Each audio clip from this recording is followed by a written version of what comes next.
예배 시간이 됐습니다. 다 같이 묵상 기도드림으로 수요일 예배 시작하겠습니다.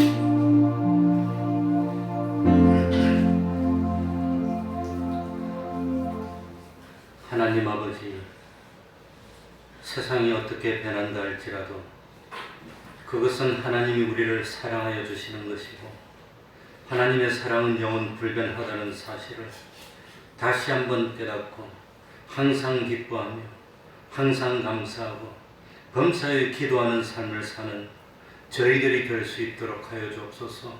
어떠한 경우에도 어리석게 원망하거나 불평하지 않도록 하여 주시고 어떤 현실을 만나더라도 거기서 하나님의 뜻을 찾고 참 하나님의 말씀에 순종하여서 어려울 때에도 힘들 때에도 고난이 올 때에도 참으로 모든 일이 형통하고 잘 될 때에도 변함없이 믿음을 지키며 하나님께 영광을 돌릴 수 있는 그 믿음을 가지는 저희들이 되게 하여 주옵소서.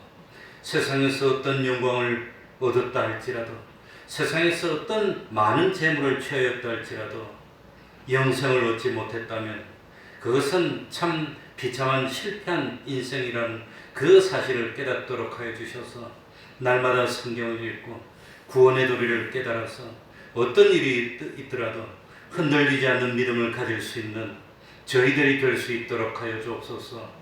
하나님 아버지, 우리들의 마음문을 열어주시고 참으로 구원의 도리를 깨닫도록 하여 주시고 말씀에 근거하여서 신앙 체험들이 많이 생겨서 참 어떤 유혹이 오더라도 넘어가지 않고 어떤 핍박이 오더라도 뒷걸음질 치지 않는 참 하나님이 기뻐하시는 그 믿음을 가지게 하여 주옵소서. 원하옵고 원하옵기는 우리 태평동교회 권속들에게 물질 생활이 힘들지 않도록 적절한 물질 허락하여 주옵소서. 건강이 좋지 못해서 하나님에게 충성하지 못하는 일이 없도록 적절한 건강도 허락하여 주시고 그 자녀들을 하나님이 지키시고 감동으로 역사하시고 돌보아 주셔서 때를 따라 믿음의 가정 이루게 하여 주시고 적절한 일거리도 주시고 참 부모님에게 기쁨이 되고 생각할 때마다 만족이 될 수 있는 그런 자녀들 다 될 수 있도록 은혜 베풀어 주옵소서. 무엇보다도 생명보다 귀한 믿음 허락하여 주시고 단 하루라도 마귀의 유혹에 넘어가서 구원의 손해를 보는 그런 일 없도록 하여 주옵소서. 여름이 오고 있습니다.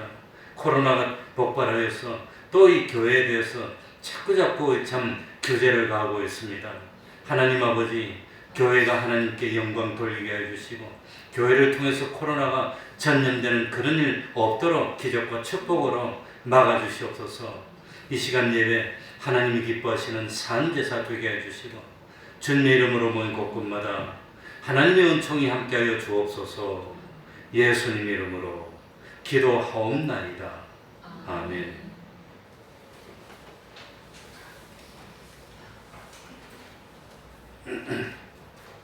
찬송 올리겠습니다.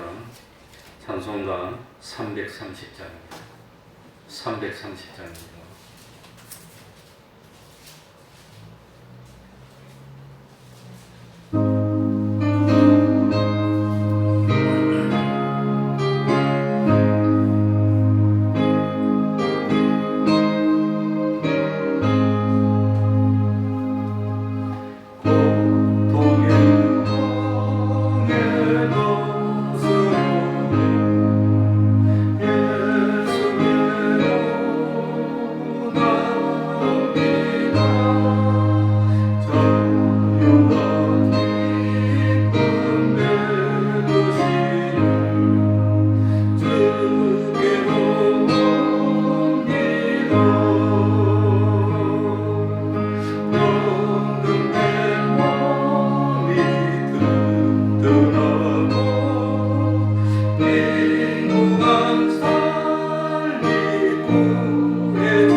찬송가 423장입니다.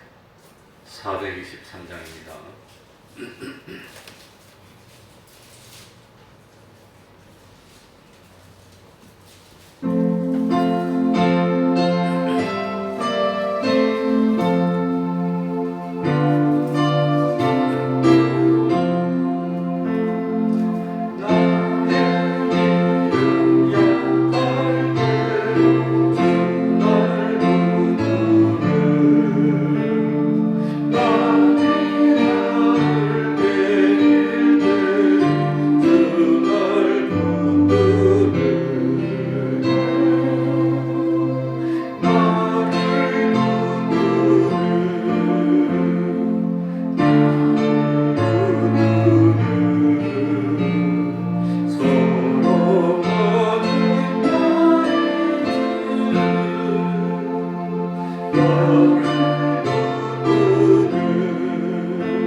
이 시간 예배를 위해서 통성으로 기도드리겠습니다.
하나님의 말씀 요한복음 18장 1절입니다.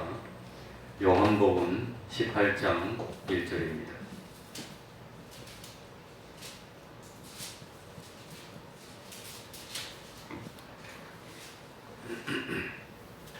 요한복음 18장 1절입니다.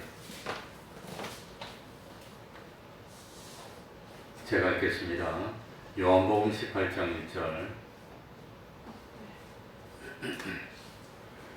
요한복음 18장 1절입니다.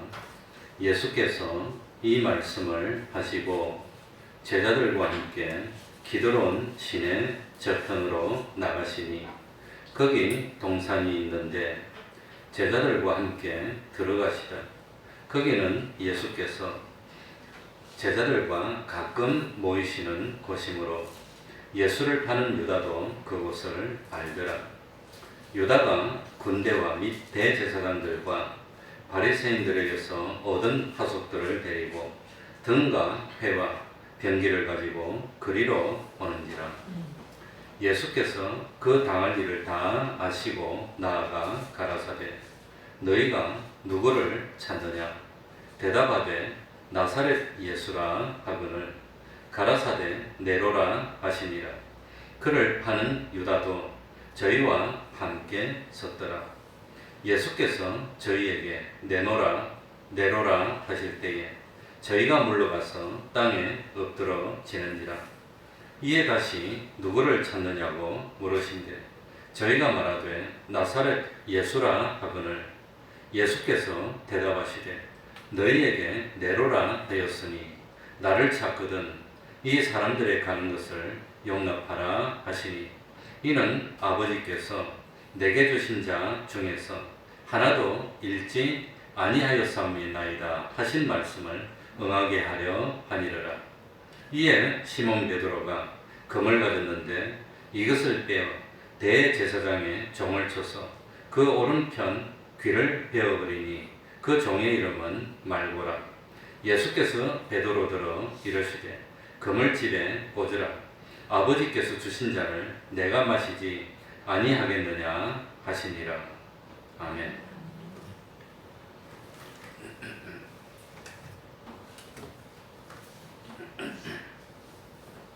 인생이 있는 곳에는 어디나 어려움이 있기 마련입니다.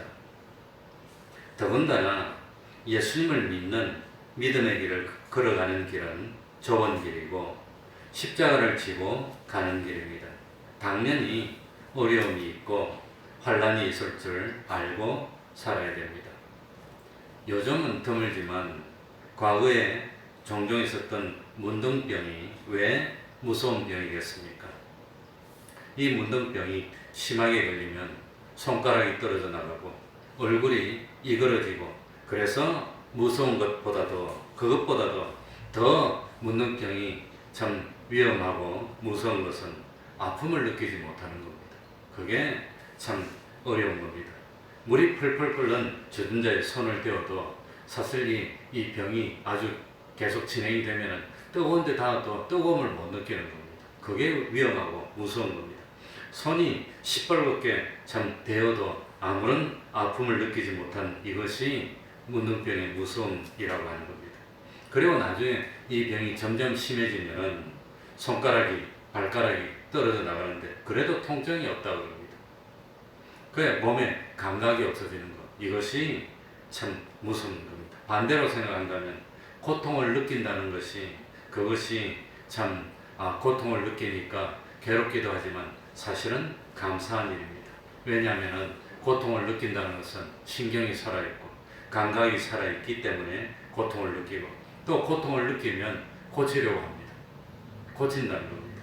그래 암이라는 질병이 무서운 것도 암이 웬만하면 초기에는 아무런 감각이 없는 겁니다. 암이 걸렸는데 초기부터 감각이 있으면 아프면 병원에 쫓아가서 고칠 건데 걸렸는지 안 걸렸는지 모르는 거 그게 위험하다는 겁니다. 그게 위험한 겁니다. 어느 병이든지 병이 처음에 걸렸을 때 아프고 힘들면 고치려고 할 겁니다. 그런데 아픔이 없으면 그게 말기까지 진행될 때까지 모르고 있다가 아플 때 병원에 가면 말기가 돼서 이제는 틀렸습니다. 그럼 그게 더 위험하고 어렵다고 하는 겁니다. 그러기 때문에 잘못되기 시작할 때, 이 잘못되기 시작할 때 고통을 느끼고 시련을 겪는 것은 나쁜 것이 아니라 이것이 하나님의 축복이구나 하는 걸 깨닫는 것이 그게 복된 사람입니다. 그러니까 인생이 잘못된 길로 가고 있으면 내 인생이 잘못된 길로 가고 있구나, 고쳐야 되겠구나, 그걸 깨달을 텐데, 인생이 잘못된 길로 가고 있으면서도 내가 잘못된 길로 가고 있구나 그걸 모른다면 그게 위험한 거라고 하는 겁니다. 그게 위험한 겁니다. 그러니까 이 인생이 내리막을 걷고 있으면서도 모르는 사람들은 육신은 건강할지 모르지만 내 인생이 문둥병이 걸렸거나 암에 걸린 거나 마찬가지구나, 내리막을 가면서도 모르는 겁니다. 그러다가 완전히 내리막이 돼서 완전히 마오 난 뒤에 아이고 큰일 났구나 하면 그때는 돌이킬 수가 없는 겁니다. 그러니까 우리가 멸망으로 가고 있습니까? 아니면 구원으로 가고 있습니까? 멸망으로 가고 있으면서도 아픔을 느끼지 못하고 파멸로 가고 있으면서도 고통을 느끼지 못한다면 그게 위험한 거라는 겁니다. 그러니까 하나님이 복을 주는 사람은 조금 잘못된 길로 가면 하나님 막 회초리를 때리면 잘못됐구나 하고 탁 돌이킬 때인데, 잘못된 길로 가서 하나님이 회초리를 안 때리고 놔둬버려요. 망하도록 놔둬버려요. 그게 위험한 거라는 겁니다. 그러니까 나는 죄제도 하나님이 놔두더라, 난 주일날 교회도 안 가도 하나님이 놔두더라, 그게 더 위험한 겁니다. 그게 위험한 거라는 사실을 우리들이 깨달아야 됩니다. 그러니까 잘 못되는데도 아픔이 없으면 고칠 수 있는 기회가 없어지게 된다. 그러니까 요즘 사람들은 얼마나 겉모습은 번지르르하게 보이려고 하는지 모르지만 그 신앙의 인격은 암에 걸린 것처럼 점점 암이 깊어져 가고 있는데도 모르고 있으면 그게 얼마나 위험한 겁니까? 그럴 줄 알았다면, 나중에 심판이 있다는 걸 알았을 때 그럴 줄 알았다면 내가 좀 일찍 고칠 텐데 할 때는 늦었다는 겁니다. 그때 고치려도 주님이 안 봐줍니다. 그러니 밤중에 신랑이 왔는데 기름 준비를 못한 사람들이 이거 큰일 났어요, 등불이 점점 꺼져가니까 좀 나눠달라니까 나눠줄 거 없어. 그러니까 자기들이 사러 갔는데 신랑이 와서 잔치를 벌이고 문을 닫아버렸습니다. 그래가지고 늦게 가서 사온 사람들이 등불을 켜고 우리가 왔습니다 해도 문을 안 열어주는 겁니다.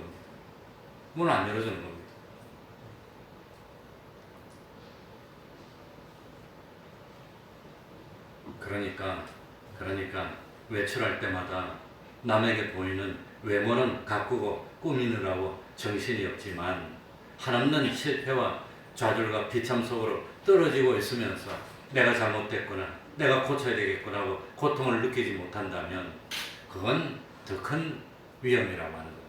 그게 위험입니다. 그게 불행 중 불행입니다. 그래서 자기가 위기에 처했다는 사실을 아는 사람은 반드시 그 위기에서 벗어날 수가 있습니다. 그렇기 때문에 고린도전서 10장 13절에 사람이 감당할 시험 밖에는 너희에게 당한 것이 없나니 오직 하나님은 믿도사 너희가 감당치 못할 시험 당함을 허락지 아니하시고 시험 당할 즈음에 또한 무엇을 해서 너희로 능히 감당하게 하시느라. 시험 당할 즈음에 무엇을 주시지요? 피할 길을 주십니다. 피할 길을. 그래서 하나님은 우리에게 피할 길을 주기 때문에 우리 예수 믿는 사람이 좋다는 겁니다. 그러니까 자기가 자꾸 하나님과 멀어질 때 하나님이 채찍을 한다는 것은 그건 기쁜 일입니다. 피할 길을 주는 겁니다. 미리 자꾸 신호를 보내주는 겁니다. 너 잘못된 길로 가고 있어. 지금 잘못된 길로 가고 있어. 고쳐야 돼. 신호를 자꾸 보내주면 그 감사할 일이라고 하는 겁니다. 그래 오늘 또 전 목사니까 뭡니까?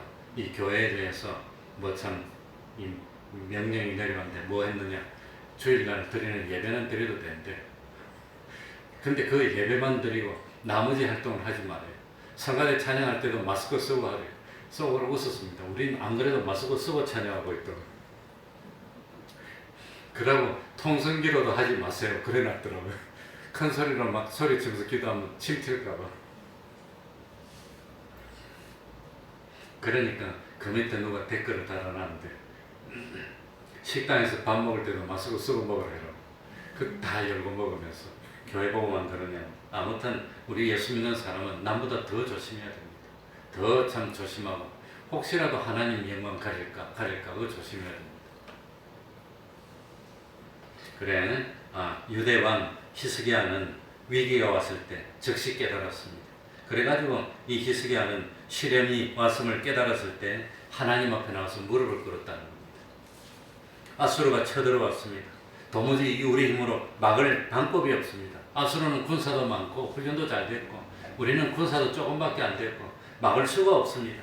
그러니까 히스기야 왕은 이 사실을 깨닫고 아수르가 막 쳐들어오니까 어떻게 했습니까? 성전으로 올라가는 겁니다. 무릎을 꿇었습니다. 하나님께 기도했습니다. 그랬더니 싸우지 않고 하나님이 아수르 군대를 다 물리쳐 주셨다고 하는 겁니다.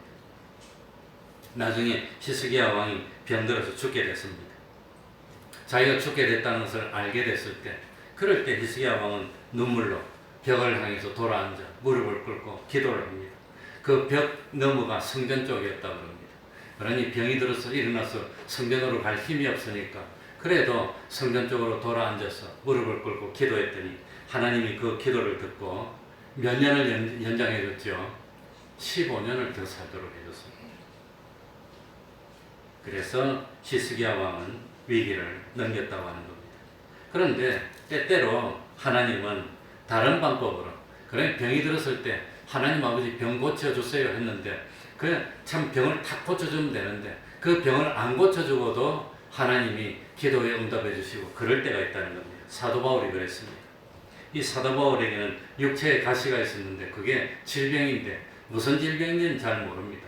많은 사람들은 안질이라고 그러고 사도 바울이 다메섹으로 가다가 하늘에서 너무 강한 빛을 얻어서 눈이 그냥 멀어버립니다. 나중에 보게 됐는데도 시력이 나빠져 큰 글씨로 쓰고 잘 못 써서 옆 사람 보고 대피를 시키고 아마 그랬는데 저도 평생 설교 준비를 하면서 이렇게 손으로 손글씨를 씁니다.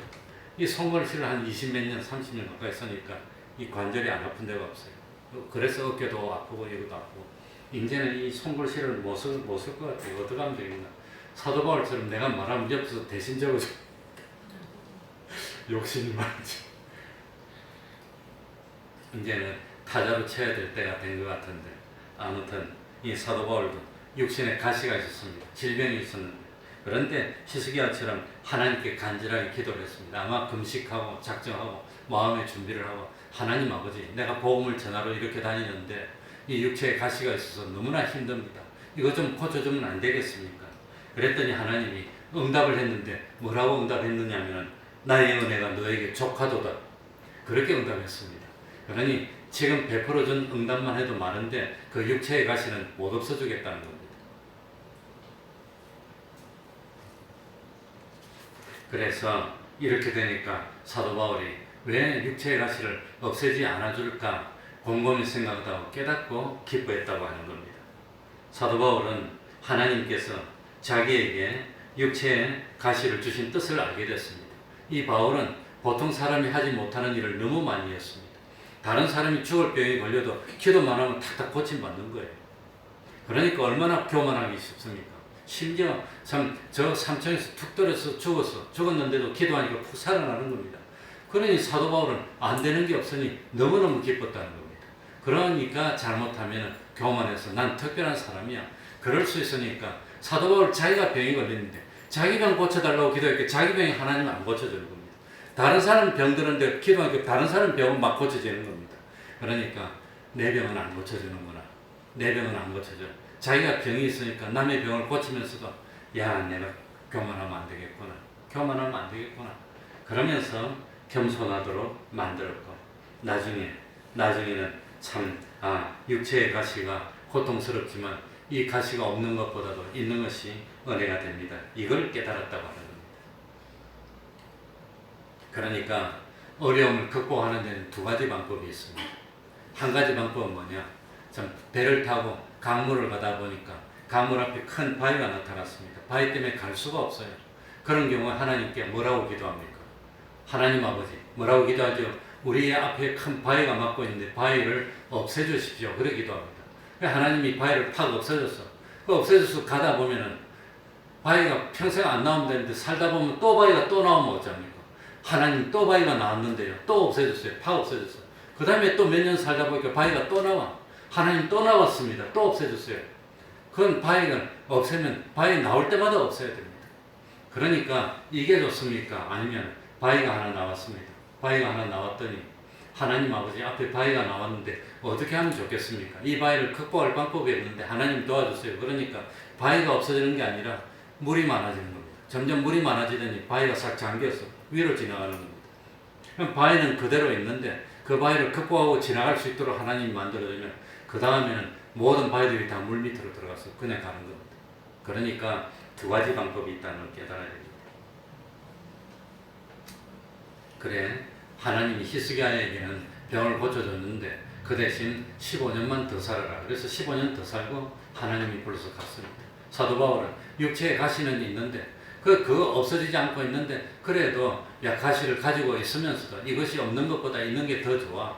그래서 가시를 극복할 수 있는 사람으로 변화시켜주고 가시를 가지고 평생 살도록 만들어줬다는 겁니다. 지금은 우리 교회 안 나오지만 그 옛날에 우리 교회에 있다가 직장 때문에 저 마산으로 내려간 권아름 집사님 아버지는 간암이 있었다 그럽니다. 이 간암으로 돌아가셨는데 결국 간암이 있었는데 그런데 어쨌든지 참 이 간암이 있었는데 간암이 없어지지 않고 간암을 가지고 있으면서 20몇 년 더 살다가 나중에 마지막에 70몇 살 돼서 간암으로 돌아가셨습니다. 그러니까 암을 없애주지 않고 암 가지고 있으면서도 한 20몇 년 동안 사는 겁니다. 평생 조심해서 살고 운동하고 또 살고 피곤하면 쉬고 또 일어나서 또 일하고 또 피곤하면 쉬고 잘 다스리면서 평생을 살다가 마지막에는 이제 암이 아마 있었는데 이 간이 전부 다 망가져서 피를 토하게 되고 그래서 아마 돌아가시게 돼요. 어쨌든지 위기가 있으면 하나님은 피할 길을 준다는 걸 깨달아야 됩니다. 오늘 본문에도 예수님이 기도하는 동산에 가룟 유다가 군대를 이끌고 참 예수님을 죽이기 위해서 잡으러 오고 있었습니다.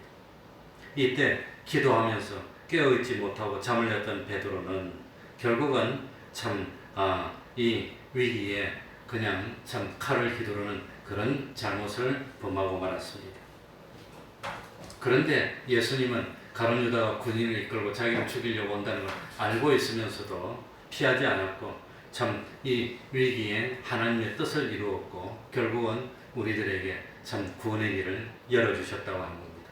그러니까 우리들이 깨달아야 될 첫 번째는 아무리 은혜로운 기도의 동산에서 기도하고 있어도 위기는 온다는 겁니다. 신앙생활을 잘하니까 아무런 어려움이 없을 거라는 생각을 하면 잘못입니다. 신앙생활을 잘 하더라도 위기는 옵니다. 그걸 깨달아야 됩니다. 그러니까 예수님이 예루살렘으로 오시면 종종 제자들을 데리고 겟세마네 동산으로 가셨습니다. 이 겟세마네 동산에서 예수님은 제자들을 가르치기도 했고 때때로 밤을 새워서 기도하면서 하나님을 만나 교제하고 그렇게 했습니다. 지금은 제가 잘못했지만 그래도 저도 옛날에는 때때로 산에 올라가서 여러 우리 신앙의 동지들과 함께 밤새도록 기도를 하고 새벽에 내려오고 그런 일을 많이 했는데 지금은 좀 그런 걸 못하고 있습니다.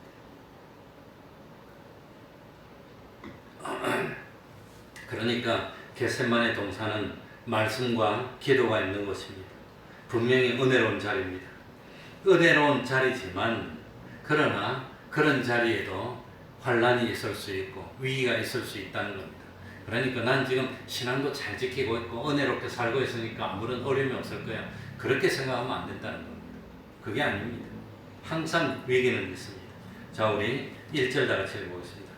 요한복음 18장 1절입니다. 예수께서 같이 읽습니다. 시작. 예수께서 이 말씀을 하시고 제자들과 함께 기드론 시내 저편으로 나가시니 거기 동산이 있는데 제자들과 함께 들어가시다.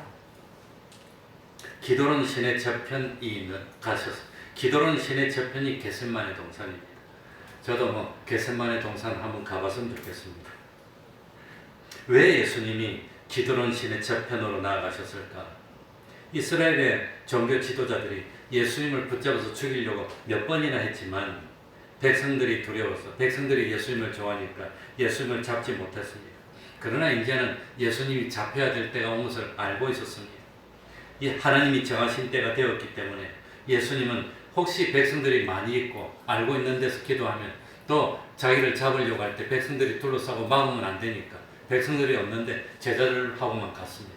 그리고 제자들하고도 다 11명이 다 있으면 11명이 똘똘 뭉쳐서 싸우면 안 되니까 8명은 놔두고 3명만 데리고 또 들어간 겁니다.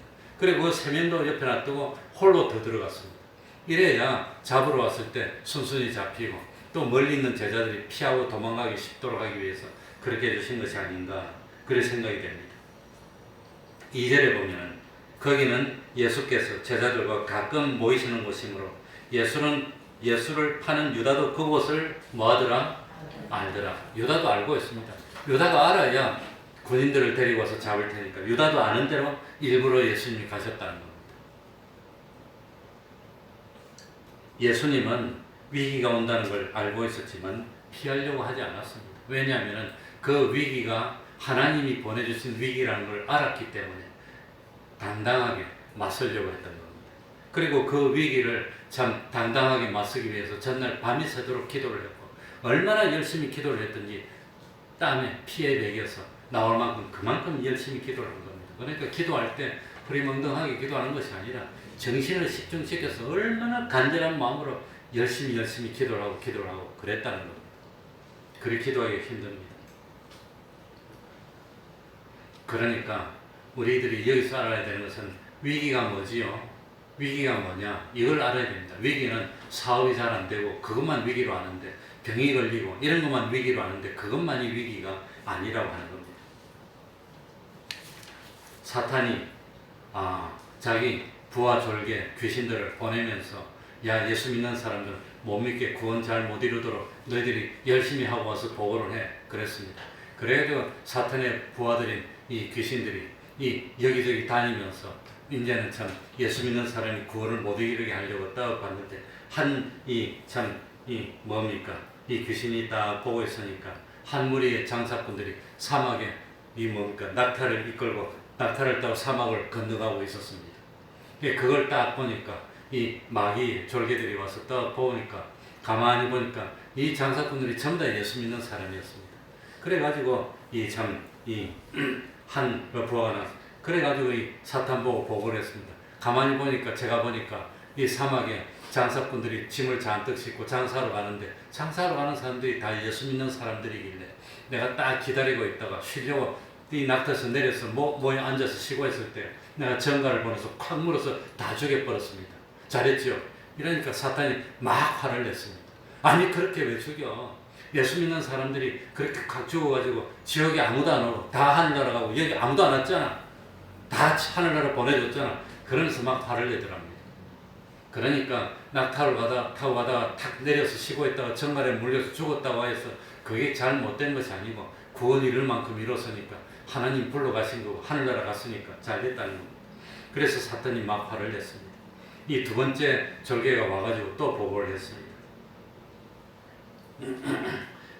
제가 여리저리 다니다 보니까 배를 타고 한 무리가 지나는데 이 배를 탄 사람들이 찬송을 부르길래 내가 가서 보니까 이 사람들이 선교사들로서 복음을 전하려고 가고 있길래 이 사람들이 가서 자꾸 복음을 전하면 안 될 것 같아서 풍랑을 일으켜서 다 빠뜨려서 죽여버렸습니다. 이래 보고를 했습니다. 그러니까 사탄이 또 막 화를 내더랍니다. 복음을 전하려고 가다가 죽으면 순교했다고 상을 더 받고 하늘나라로 다 가고 여기는 하나도 안 왔는데 너희 잘못했다고 막 화를 내더랍니다. 그러니까 배를 타고 가다가 복음 전하려고 가다가 바다 풍랑이 일어나서 빠지면 그건 순교하는 거니까 그건 참 잘못 생각하면 화를 당하고 위기가 온 거지만 그래도 믿음으로 생각해 보니까 그건 순교해서 승리했으니까 사탄이 막 화를 냈답니다. 이 세 번째 눈치를 보던 이 세 번째 부하가 보고를 했습니다. 저는 한꺼번에 여러 사람을 공략하지 않고 한 사람만 공략했습니다. 누구를 공략했느냐 이렇게 그 사람은 교회에서 그렇게 신앙이 좋은 사람이고 여러 사람들에게 참 감화를 끼치고 신앙에 참 도움을 주는 사람인데 내가 그 사람을 오랫동안 공을 들여가지고 자꾸 나쁜 마음을 두고 자꾸 불평하는 마음을 심어가지고 그 사람이 드디어 믿음이 떨어져서 교회에 나와가지고 예배 시간마다 꾸벅꾸벅 졸고 사람을 만날 때마다 자꾸 나쁜 소리하고 욕하는 소리해서 사람들 이간시켜갖고 신앙생활하는데 방해하게 했습니다. 그랬더니 잘했다고 상을 줬다는 겁니다. 그게 위기라는 겁니다. 그게. 뭐가 위기입니까? 낙타를 타고 가다가 정갈에게 물리는 게 그게 위기가 아니고, 배를 타고 가다가 풍랑을 만난 그게 위기가 아니고, 신앙이 후퇴하는 게 그게 더 큰 위기라는 겁니다. 마귀는 그걸 기뻐한다는 겁니다. 그게 위기입니다. 그전에는 예배 시간에 은혜도 더 좋았는데 왠지 모르게 교회가 가기 싫고 예배 시간에 자꾸 졸리고, 그리고 말만 하면 불평이 나오는 것, 그게 뭐란 말입니까? 그게 마귀의 역사라고 하는 겁니다. 그게 위기입니다. 그걸 깨달으라고 하는 겁니다. 그전에는 성경 읽는 게 좋았는데 이상하게 성경 읽기 싫고, 그리고 예배 시간에 가기도 싫고, 왠지 다 싫고 귀찮고 성경도 싫고 기도하기도 싫고 그냥 이런 마음이 드는 게 그게 마귀가 주는 마음이라는 걸 깨달아요. 마귀는 그런 식으로 싸웁니다. 공연히 화가 나게 하고, 공연이 아무것도 없는데 그냥 괜히 화가 나는 거야. 괜히 미워 죽겠어 그냥. 다 귀찮아 그냥. 이런 마음이 드는 게 마귀가 주는 마음. 실제로 마귀가 그렇게 합니다. 그렇게 해서 거짓말하게 하고 화를 내가지고 서로 싸우도록 만들고 서로 이간시키는 게 그게 마귀입니다. 그래서 교회를 쓰러뜨리는 겁니다. 그런데 오늘 성경에 보면은 위기를 극복하려고 했는데 베드로가 잘못된 방법을 썼습니다. 어떻게 했지요? 10절, 11절에 보면 뭐라고 나옵니까? 10절 제가 읽어드리겠습니다. 이에 시몬 베드로가 검을 가졌는데 칼을 가졌답니다. 이것을 떼어 대제사장의 종을 쳐서 오른편 귀를 베어버리니 그 종의 이름은 말고라. 예수께서 베드로들어 이르시되 검을 집에 꽂으라. 아버지께서 주신 잔을 내가 마시지 아니하겠느냐. 아버지께서 십자가에 달리라고 하면 기꺼이 십자가에 달리겠다는 겁니다. 아버지께서 예수 믿는 것 때문에 어려움을 당하라고 하면 믿는 것 때문에 어려움을 당하는 것은 십자가니까 내 믿는 것 때문에 어려움 당한다면 내 피하지 않겠습니다. 기꺼이 어려움을 당하겠습니다 하는 것이 잔을 피하지 않는다는 겁니다. 그런데 베드로는 육체적으로 생각했습니다. 예수님을 잡아가면 안 되지. 여기에 보면 예수님을 잡아서 12절에 보면 결박해서 끌고 갑니다. 묶어가지고. 예수님 묶여가면 안 되니까 베드로가 그래도 나름대로는 예수님을 위한다고 예수님을 앞에 가로막고 뭘 꺼냅니까? 칼을 들었습니다. 역사의 기록에 의하면 이때 로마군이 500명이 왔다고 기록이 되어 있습니다. 예수님을 잡으려고. 그리고 로마군인뿐만 아니라 바리새인들을 통해 가지고 예수님을 잡으려고 하는 무리를 수백 명을 끌고 왔답니다. 1000명 이상 온 겁니다. 예수님 주변에 사람들이 많이 둘러싸고 500명이 기적을 행할 때는 5000명이나 있었으니까 예수님 주위에 예수님 좋아하는 사람이 많이 있으면 잡아가는데 방해가 될까봐 군인 500명하고 사람 수백 명이 검하고 몽둥이들 들고 잡으러 왔다는 거예요. 근데 베드로가 혼자 나서서 칼 들고 싸운다고 됩니까? 그게? 되겠습니까? 그래도 베드로는 용감하게 죽음을 각오하고 칼을 빼들었지만 그건 올바른 방법이 아니라는 겁니다. 우리 예수 믿는 사람은 어려움을 당할 때 무엇을 쓰면 안 되지요? 폭력 쓰면 안 됩니다. 폭력을 쓰면 안 됩니다. 주님 때문에 신앙을 지키는 것 때문에 어려움이 온다면 기꺼이 당하겠노라. 주를 믿는 것 때문에 주와 복음 때문에 욕을 들으면 슬퍼하라 했습니까? 기뻐하라 했습니까? 기뻐하는 겁니다. 기뻐하는 겁니다. 왜? 하늘에서 받을 상이 클 거니까. 그거 피하지 않는 겁니다. 그런데 베드로는 칼을 들고 말고의 길을 내리쳤습니다. 베드로가 뭐 칼잡이입니까? 아니면 베드로가 장군입니까? 베드로 뭐 뭘 하겠습니까? 어군데 칼 들고 싸우면 군인한테 이기겠습니까? 그러니까 예수님 베드로가 칼을 들고 꽂으라. 칼 가지고 되겠느냐? 칼 가지고. 내가 안 잡히려면 지금이라도 하늘에 가득 찬 천군 선사를 데려오면 이거 다 물리치고도 남음이 있지만 내가 왜 그렇게 안 하겠느냐? 하나님이 나에게 주신 잔을 내가 마시지 않겠느냐? 그러니까 우리 예수 믿는 사람은 칼 들고 반대하는 게 아닙니다. 어떻게 반대합니까? 쓰러질지라도 신앙을 지키는 거로 반대하는 겁니다. 성경 읽지 마 그러면 끝까지 읽는 겁니다. 성경 못 읽게 하는 거는 따를 수가 없습니다. 생명 읽더라도 성경 읽는 겁니다. 기도하지 마 그러면 생명 읽더라도 기도하는 겁니다. 그렇게 정하는 건데 성경 읽지 마 그런다고 칼 들고 성경 읽겠다고 싸우는 게 아니라는 겁니다. 이게 베드로는 잘못했던 겁니다. 그러니까 우리 예수 믿는 사람은 싸움은 혈과 육의 싸움이 아닙니다. 마귀들은 어떻게 하든지 기도 못하게 하고 성경 읽지 못하고 예배드리지 못하게 하고 그래 오늘 발표가 났는데 공적 예배드리는 거 그것만 드리래. 소모임 하지 말랍니다. 소그룹 모임 하지 말랍니다. 신방도 하지 말고 모여서 성경 공부도 하지 말라. 나는 7월 달부터 이제 중간반 오후 예배도 하려고 너무 안 하니까 그런데 속으로 모이면 마스크를 안 쓰게 되고 뭐 차도 마시고 이렇게 한두 시간 하면 그 사이에 누군가를 통해서 옮으면 그런 예가 자꾸 나타나니까 못하게 하니까 참 안타깝습니다. 그래도 우리가 좀 불편하지만 하나님의 영광을 위해서 우리 교육자 회의에서도 회의를 했습니다. 집회를 해야 되냐 말아야 되냐. 매년 여름에 집회를 했는데 해야 되냐 말아야 되냐. 뭐 이런다고 집회 못할 거 있습니까? 걸리면 걸리더라도 하는 거지. 이렇게 주장하는 사람도 극소수가 있었지만 그것 때문에 공적인 주일 예배를 못 드리게 되면 안 되니까 주일 예배는 이거는 계명입니다. 안 드릴 수 없습니다. 이거는. 주일 예배는 안 드리면 안 되니까 다른 건 양보하고 주일 예배는 우리가 피를 흘리더라도 드려야 되는 거 아닙니까? 그러니까 그걸 위해서 다른 거 양보합시다. 그래서 금년에는 무주 집회도 쉬게 됐습니다. 뭐 이제 광고를 해야 되겠지만 그러니까 우리는 지금 50년 이상을 해왔습니다. 5월 달에 봄에 집회 한번 하고 여름에 집회 한번 하고 50년 이상, 50년이 뭡니까? 내가 뭐 초등학교 때부터 60년 넘었습니다. 집회를 계속 해왔는데 그래도 그것 때문에 코로나가 폭발하면 목회자들도 다 격리되고 참 욕을 먹게 되고 그러니까 그건 안 하더라도 죄 짓는 거 아니고 하지 말고 그 대신 주일 예배는 꼭 드려야 되니까 주일 예배를 드리십시오.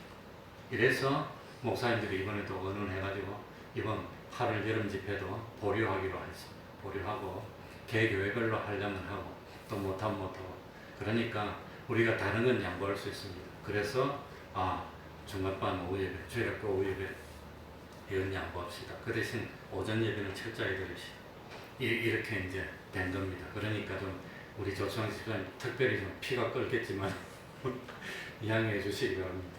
그건 뭐 주일 예배를 위해서 오전 예배를 드려야 되니까. 그러니까 우리는 뭐 참 불의를 참 막는데 칼 들고 막는 거 아닙니다. 신앙을 지키는 거로 막는 겁니다. 신앙을 지키는 거. 그러니까 예수님은 위기 앞에서도 흔들리지 않았습니다. 4절에 보면은 뭐라고 되어 있어요? 예수께서 그 당할 일을 다 뭐 하시고 알고 있지만 도망가지 않았다는 겁니다. 기꺼이 받아들이는 겁니다.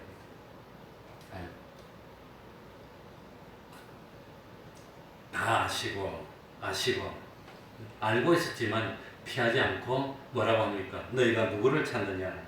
4절 끝에 누구를 찾느냐? 대답하되 나사렛 예수라 하거늘 나가 아니고 이 사람이 예수라. 그럼 예수님 안 죽을 거 아닙니까?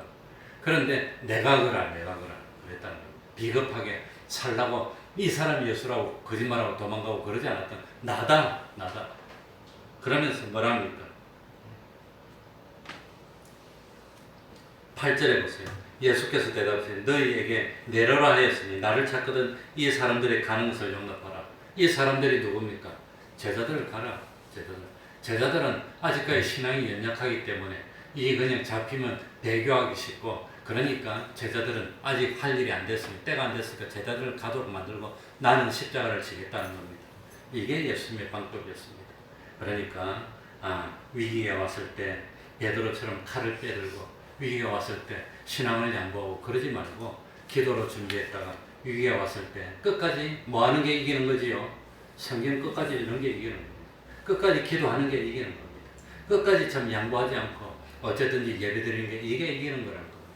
그러니까 신앙이 양보하지 말고 참 예배 시간에 뭡니까? 최선의 컨디션으로 최고의 예배를 드리도록 준비하고 그러니까 다른 데 힘들 때보다도 예배 올 때 뭐지요? 홍삼이라도 하나씩 먹고 오시기 바랍니다. 예배 시간에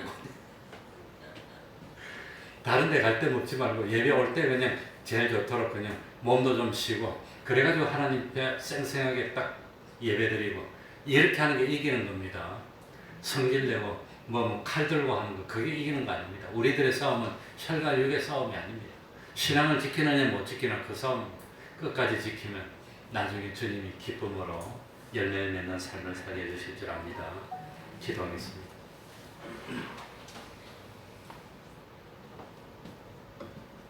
하나님 아버지 감사드립니다. 무엇이 어려움인지를 바로 깨닫도록 하여 주셔서 미리미리 기도로 준비하고 기도로 준비하여서 평상시에 어려움이 없을 때 어려움이 올 것을 미리 예견하고 마음속으로 다 준비하고 각오도 하고 막상 어려움이 오면 미리 다 준비를 하고 예배했기 때문에 오히려 평안을 누리고 기쁨을 누리고 여유있게 기쁨으로 신앙을 지킬 수 있는 저희들이 될 수 있도록 은혜 베풀어 주옵소서. 평소에는 큰 소리를 쳤지만 막상 위기가 오니까 주님을 부인하게 되고 도망하게 되는 그런 참 미련하고 어리석은 삶을 사는 저희들이 되지 않도록 하여 주시고, 평상시에 여유가 있을 때 기도하고 성경 읽고 찬송하고 예배드리면서 기름 준비했다가 캄캄한 밤이 됐을 때 등불을 참 켜고 불을 밝히고 어둠을 물리치고 신랑 되시는 주님을 영접하는 슬기로운 삶을 사는 저희들이 되어서 우리 태평동교회는 단 한 사람도 참 이 마귀의 유혹에 넘어가는 그런 사람이 없도록 하여 주시고, 끝까지 승리하고 하나님께 영광을 돌리고 열매를 맺는 저희들이 될 수 있도록 은혜 위에 은혜로 더하여 주시옵소서. 예수님 이름으로 기도하옵나이다. 아멘. 찬송 올리겠습니다.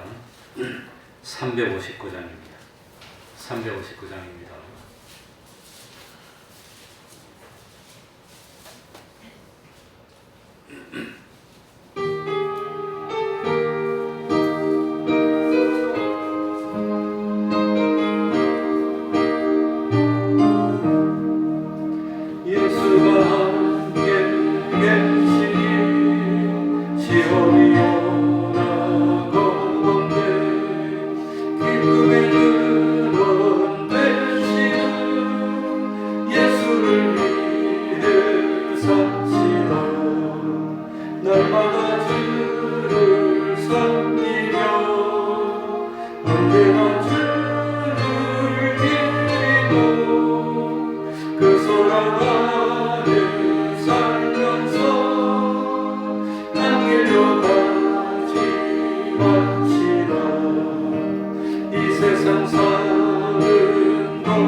우리 교회는 매일 30분 기도하는 걸 권면하고 있습니다.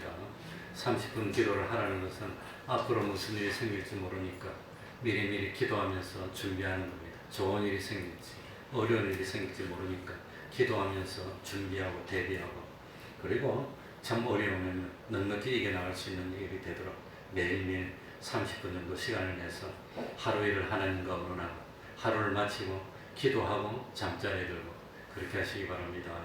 주기도문으로 예배를 마치겠습니다. 하늘에 계신 우리 아버지여, 이름이 거룩히 여김을 받으시오며 나라의 마옵시며 뜻이 하늘에서 이룬 것 같이 땅에서도 이루어지이다. 오늘날 우리에게 일용할 양식을 주옵시고 우리가 우리에게 죄 지은 자를 사하여 준 것 같이 우리 죄를 사하여 주옵시고 우리를 시험에 들게 하지 마옵시고 다만 악에서 구하옵소서. 대개 나라와 권세와 영광이 아버지께 영원히 있사옵나이다.